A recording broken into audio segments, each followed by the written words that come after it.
My hair is not green. I must fix this. Okay, hello guys. Welcome to the video. So my hair, I guess, is a little fizzly, huh?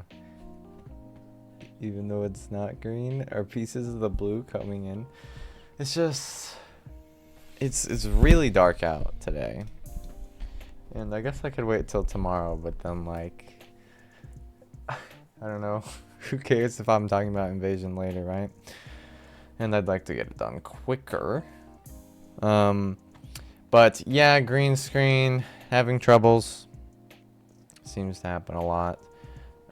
You might see it come in a little bit, trying to work on it. Like you can kind of see the edge here on the left, right? It's coming in a little bit because it won't sit still either. So it's not fun, but here we are. You want to watch me talk about Invasion?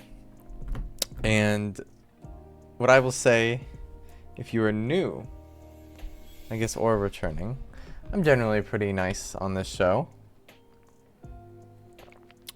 That dripped out. I need some water. Might be a little more rude today. Just to preface it, I enjoyed things, but I did not enjoy things, and I'm not a very critical person. Okay, so let's just go through it. First thing that got me a little disappointed in the Apple TV starting screen, it's like where it says like maturity level or whatever, and it says Y or whatever. It said language. It did not say violence like it did last episode. And I was like, don't tell me they're gonna do what I thought they did. Which last week, if you were here, I predicted that they were gonna do what this show always seems to do, which is be like, oh, crazy hype, something's gonna happen, and then like not do anything. Like be like, oh, actually we gotta do this first. And yeah, that's kind of what they did. Like last episode, I was like, okay, we had the first 3 episodes getting us to where the characters are. Now, starting next episode, like, the full invasion is back. It's gonna be stronger than the first 2 seasons, because this is like the final season, probably. I don't think they've officially announced it, but numbers and how long they've let this show go on, this is probably the final season. And I don't know, they didn't do it yet this episode, but whatever. But we hear the words, "You have 60 seconds" once they pick up. Understand? And for some reason, I like this being black or a little mysterious, but this is obviously an FBI agent talking to Anisha, who's been detained.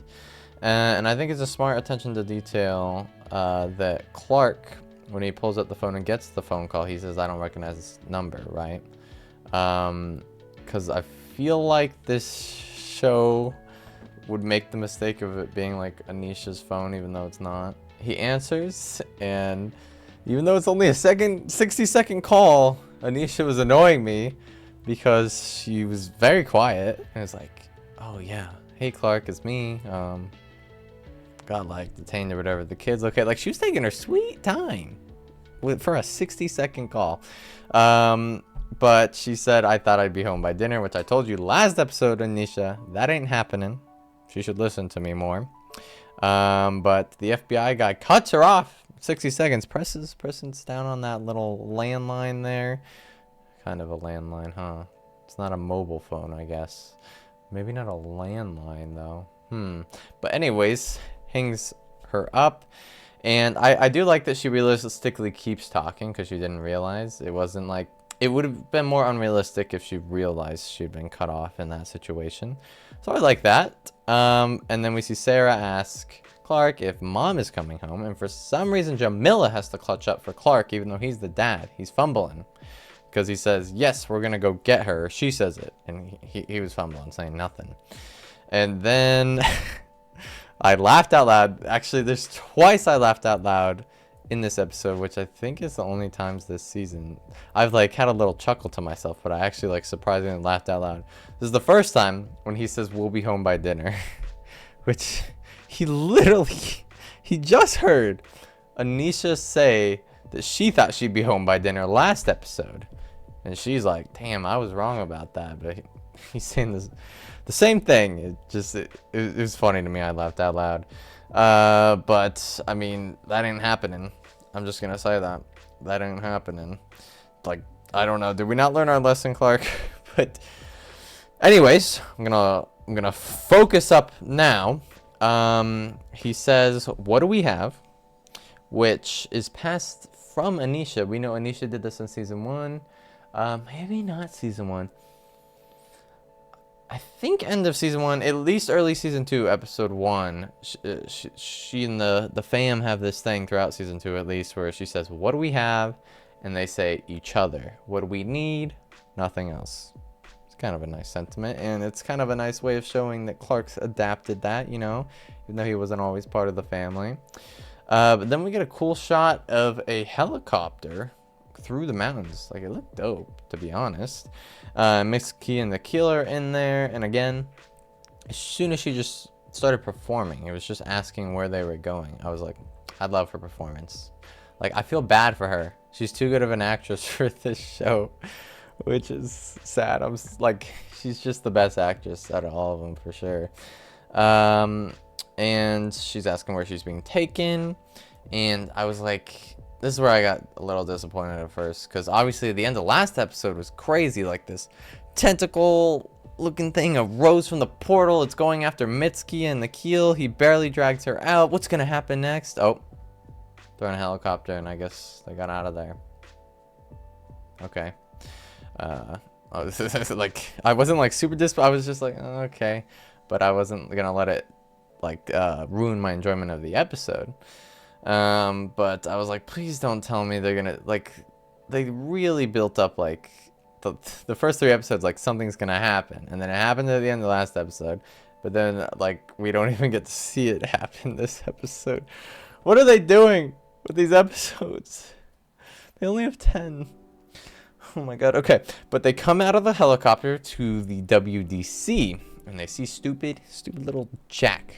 I guess he's not little, but stupid Jack, where Mitski absolutely winds up a punch right into him, and obviously she's feeling a little betrayed because she trusted Nikhil not to bring her back based on what happened with the testing here before. But here I was just like, please don't tell me Nikhil gave her up. Like, no way, right? They got a closer bond than that. And end of the episode, after watching it, I don't think he exactly did. He didn't exactly keep his word about not bringing her back, but I don't think he would have let them test on her even if they wanted to, based on a specific conversation later in the episode we will talk about.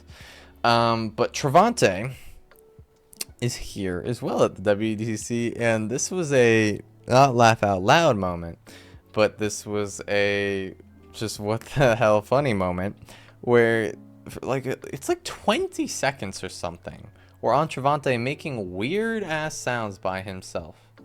Just that's it. He's like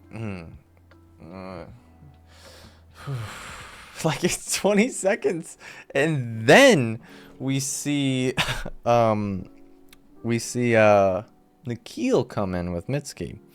But I wonder what the director told Travante's actor. Like, yeah, in this scene, before we get into the scene, you're just gonna sit there and make noises to yourself for 20 seconds real quick, okay? And then they're gonna come in. Is that what he said? I wonder. But here is my second laugh out loud moment when Nikhil comes in and says, I'll just play it. Cock-a-doodle-doo.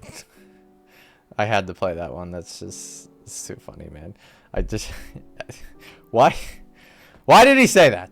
Anyways, Nikhil says he's the richest man in the world, or one of the richest men in the world. He says he's 3rd richest in the world, and that he might be higher today. And Travante confronts Mitski for once. Like, the first time they meet each other, he's like, hey, are you the 2nd richest? Like, we get some interaction with some characters we've followed. It's nice to see. But we see the general. He's like, I realize you were right, Travante, and I should have listened to you. Yeah, you realize that, buddy? He's definitely not a likable general. I guess that happens a lot in television. But Travante talks about his experience in the mothership and says it killed Casper, the new kind of alien he saw.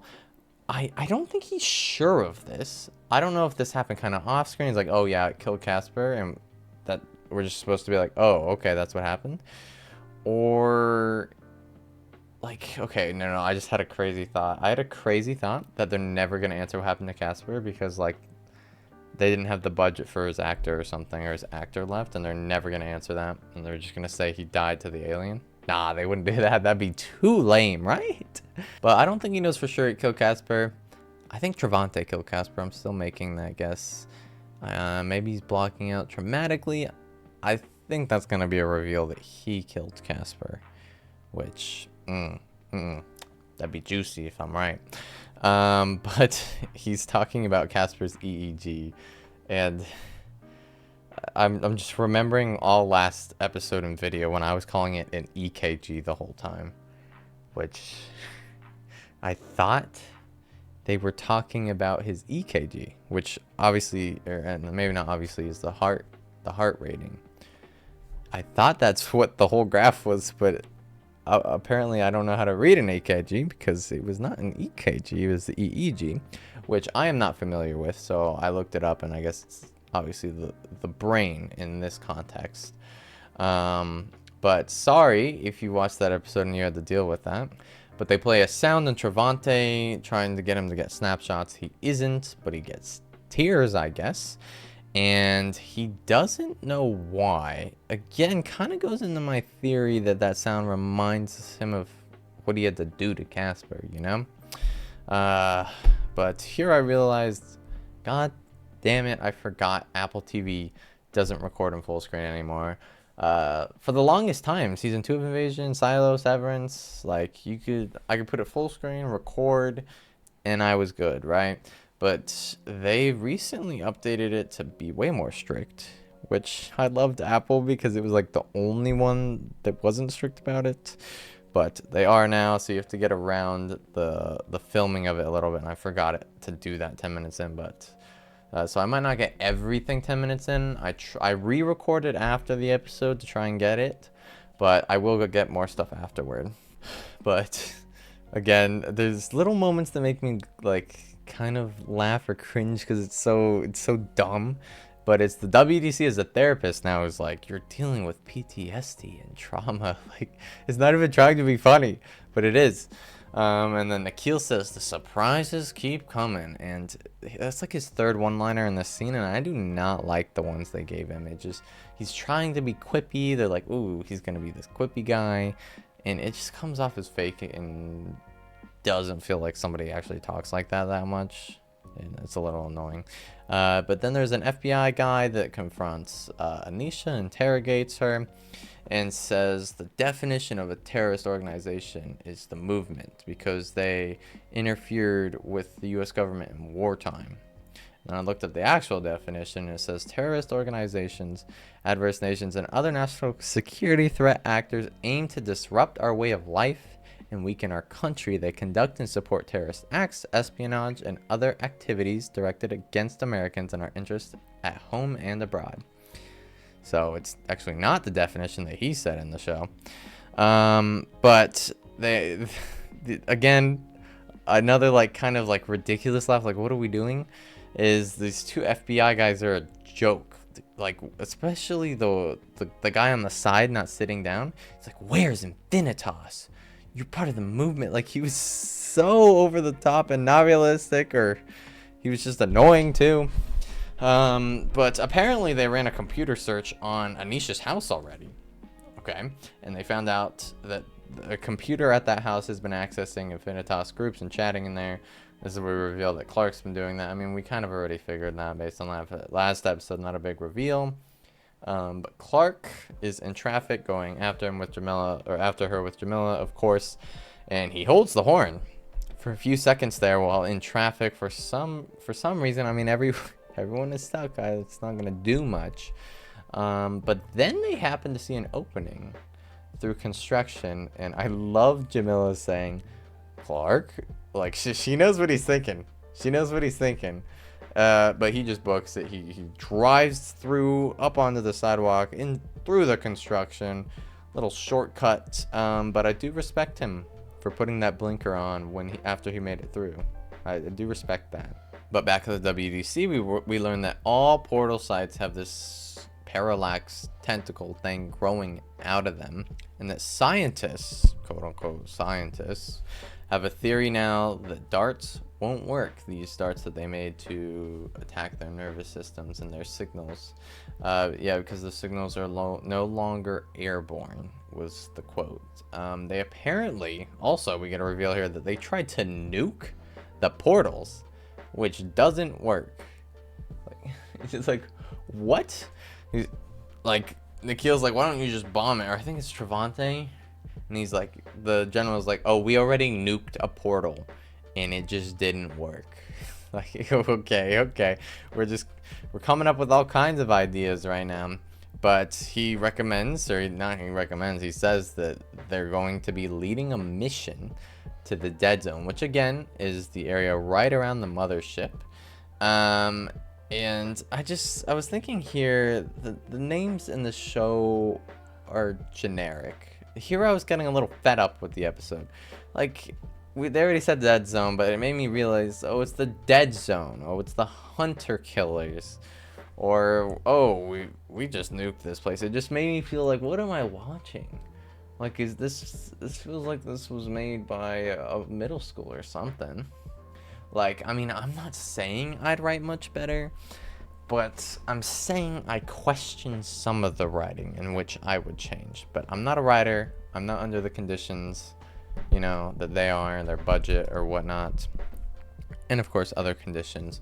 So I'm not going to try and claim that I could write the show better than them. But it just made me a little fed up at this point of the episode. And I'm here to talk about the episode honestly. I don't want to just be here supporting it every week. I'm going to be honest. So if you know I'm happy, I'm really happy. And this episode, I wasn't the happiest. But don't get me wrong, I enjoyed the show. I've seen first 2 seasons at least 5 times each all the way through. You know, I liked it enough to do that. And I'm still interested to continue onward, and I will. And I'm open to any discussion that you guys want to have in the comments below. And I hope you enjoyed the episode. But yeah, I mean, it upsets me a little bit when I think back to season 1, because I love that season so much that 2 and 3 so far just kind of went a different direction than what the first season set, and makes me a little upset. And I'm not going to hold on to that too long. We're going to talk about this episode and future episodes of this season, of course. But they have this mission where they gotta blow up the heart of the mothership with a shard bomb, apparently. Apparently, they mention here that Travante stabbed the mothership with the shard, which took it down. And, I mean, if you call this stabbing it, like, he was barely, like, poking, he was, like, trying to paint or something, you know? That wasn't really stabbing. But they might not be talking about, maybe he did something we didn't see. Like, are the writers spoiling this? Or maybe I missed something. I mean, I don't think so. I'm here watching every episode. I'm not distracted, you know? But Nikhil is coming up here with a scene that I really liked. I think probably my favorite scene of the episode. Where he goes up to Jack. Such a selfish character of Nikhil. And he says, you can't let Mitsuki go. She can't get near there. She could be affected. And it pulled at my heartstrings, you know? I was like, I love Nikhil and Mitsuki's relationship that they've grown in these couple episodes. And even last season I did enjoy. But for such a selfish character to act like this toward Mitsuki was nice to see. But as I said at the end of episode 2, I didn't like how they put it in your face, obvious that he was selfish, right? They said, like, they stressed that he said I and me so much that it made me think in this episode, that with this little glimpse here, that maybe they're telling us that he's going to do some sacrifice or something. They've kind of stressed how important it is for you to know that he's selfish. That tells me that if he does some unselfish act, that it will hit harder, you know, knowing this. So I feel like they're kind of making you, like, you see that he's selfish, so they're setting up his, like, a sacrifice scene to, like, be that impactful because of that. Or which I think I would prefer, is they're setting that up to see him just form a really tight bond to Mitsuki later on and no longer be selfish. But we'll see, I guess. And then Jack is his annoying self, and he says he'll throw Nikhil in a cell. Nikhil says "F you very much," which I think is the first I've heard of that. But then Jack shows him some footage of Nikhil's home kind of getting destroyed, and he's like, "Is that your face on the tennis court from the above view?" And it is, which is kind of funny. But he threatens to put him in prison. Is like, this may happen to your prison. Again, like, what offense are you gonna put him under prison for, you know? Like, not going on this dangerous mission because I don't want to die. That's, I don't know. But that convinces him enough. And then we get Mitsuki and Travante talking to each other, which they got no one to call, which is a little sad, but they get to talk to each other. That's always cool. And here I was thinking kind of what I said earlier, which is they missed their chance to make a Chaos episode, right? If I would have written this again with, I don't want to get too, like, too much of an ego or something, but genuinely I think they missed their opportunity to show the chaos. They're like, oh, this chaos is going on, and like the news is like, the chaos is going on up here. Oh my god, people are running. Oh, we have to save them by going into this Mothership Dead Zone mission. But without us seeing it, we don't know what is happening. We don't know how high the stakes really are. We don't know what they're working so hard on this deadly mission to actually save. We just form an idea. And I just think with 10 episodes, and with so much not happening in these first 4 episodes, they had an opportunity there to really display the chaos. But obviously there's shooting schedules, there's budget.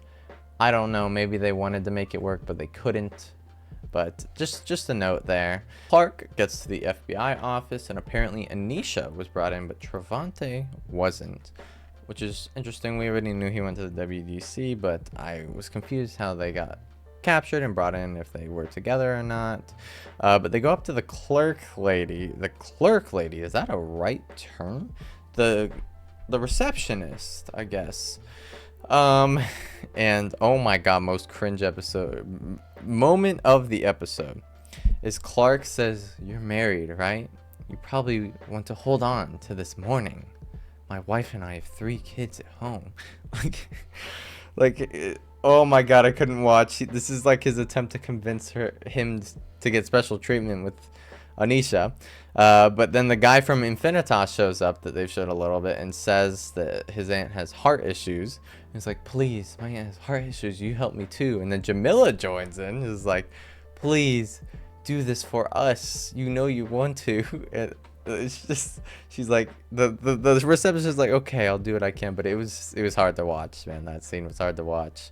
But then we get this conversation with that guy's aunt, who was part of Infinitas, talking to Anisha, and won't say who Infinitas is. So at this point I was like, it's someone. My 2 theories were, it's someone we know or will know, or it's an alien. Infinitas is actually an alien helping the humans. That would have been really interesting. But we do get the reveal later this episode who Infinitas is, which I will talk about. But Mitsuki, we go to her, and she somehow gets into that testing area where she used to be tested on. Finds her old torture chair, reminiscing of all the good times. Should have never gotten near this place again. And then we get some corny ass flashbacks of like, oh no, they stuck it into my neck and Jack was looking at me.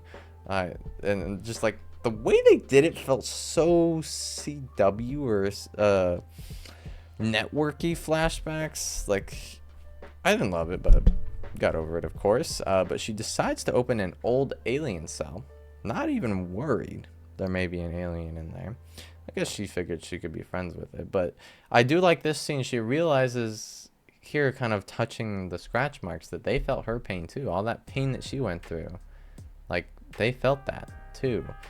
Empathizing with them a little bit. Is that a little... Like, that was there for a reason. I feel like that's a little foreshadowing about her upcoming empathy when she is going to encounter these aliens. Maybe we get Mitsuki versus the humans. Let's do it. Let's let the aliens win, you know? I'm kind of serious. Like, as long as they don't just absolutely murder everybody, just let them have the planet, you know? Wait, what if we can coexist by the end of the show? Just have a pet alien, you know? Does its own dishes. Okay.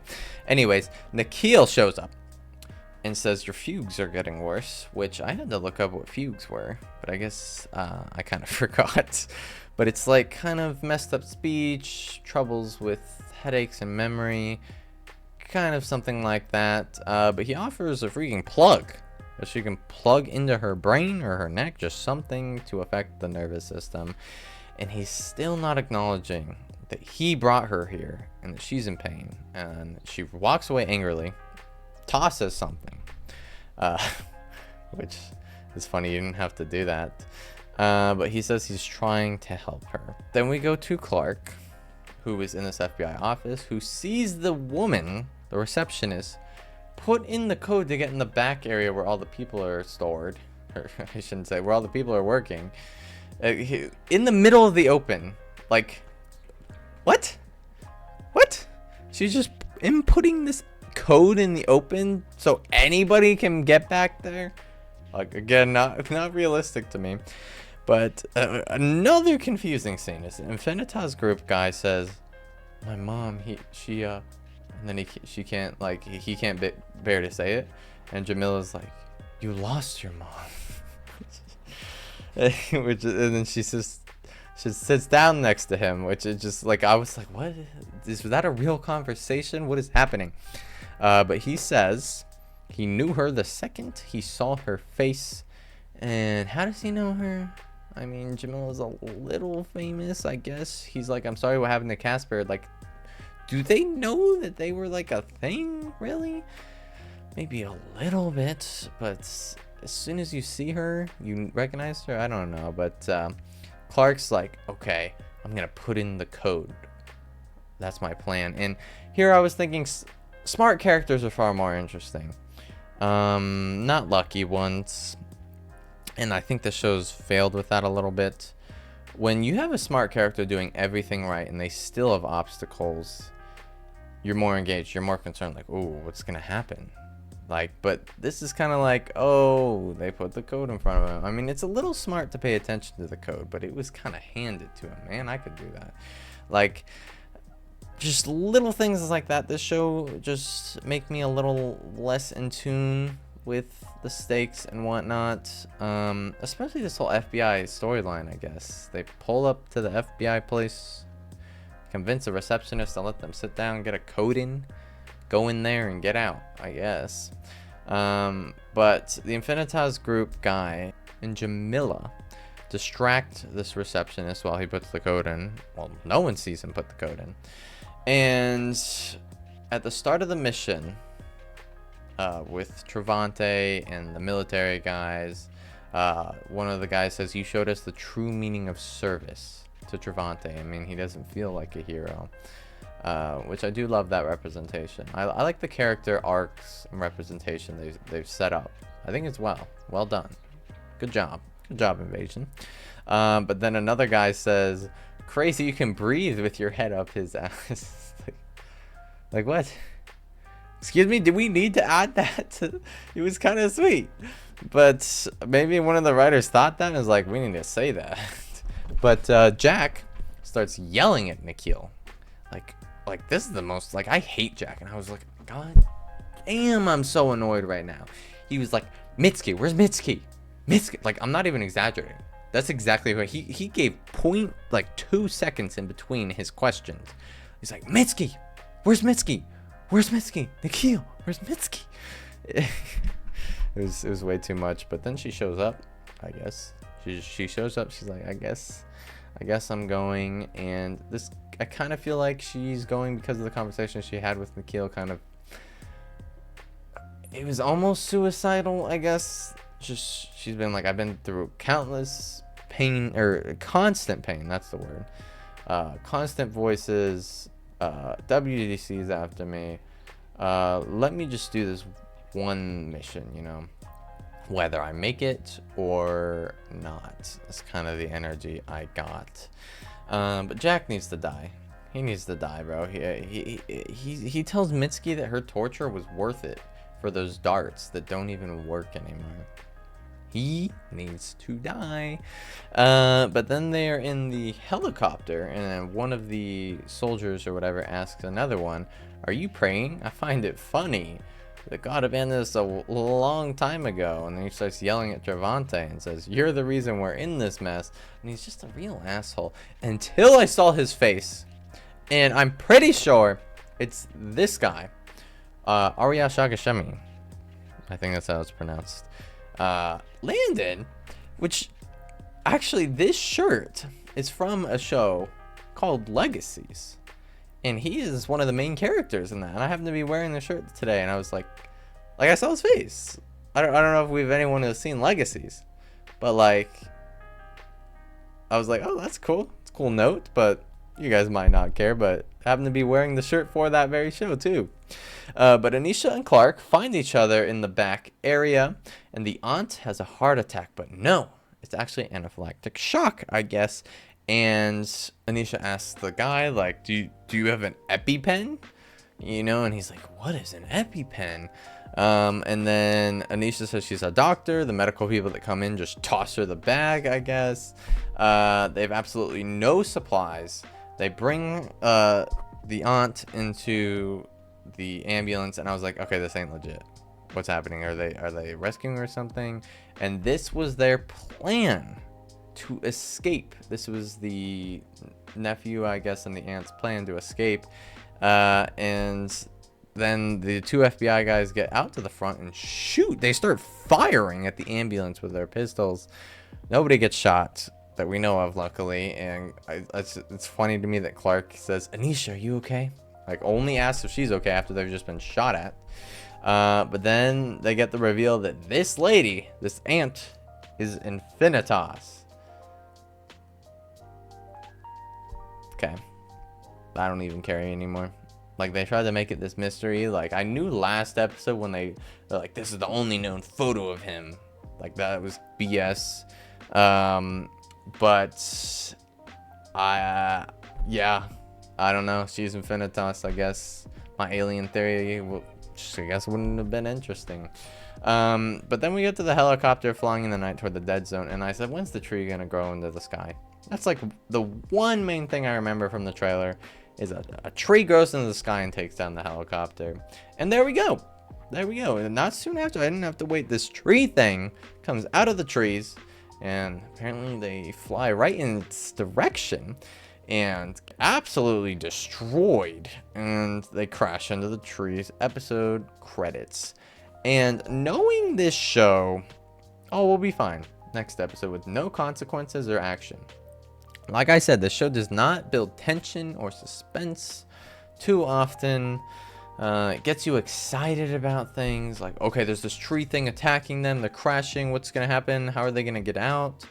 But I mean, it's not gonna be insane or anything. Just like last episode where it was like, oh, there's things growing out of the portals, things are going to happen. We didn't get much this episode, so I'm a little disappointed, right? Especially with like the beginning of the season. Like, season 2 finale was a huge build-up episode. Like, from a finale you expect insane things, right? It was just like, okay, insane battle, we're going to the mothership, tune in next season. Like, I was a little disappointed. I was like, okay, yes, I'm excited. But then we tune in 30 seconds in the episode, they just say 2 years later, and we still don't even know what happened with the mothership, which I guess they'll probably reveal later on. But just figure out your pacing then, man.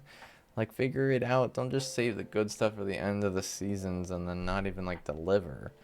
But I had hopes for this season, and they're a little bit dashed. I thought they would learn their lesson from last season. Doesn't look like they really have. I hope it gets better, because this is the only episode I didn't enjoy all that much. First 3 weren't great, but I enjoyed them. This one I had too many moments where I had issues with it, which, yeah, I mean, not great, but I mean, now we're on the mission, you know? That's exciting, and I'm happy to be here for you guys, you know? I like watching the show every week still. And, well, I hope you guys have a good rest of your day, and I hope we see you next week. Goodbye.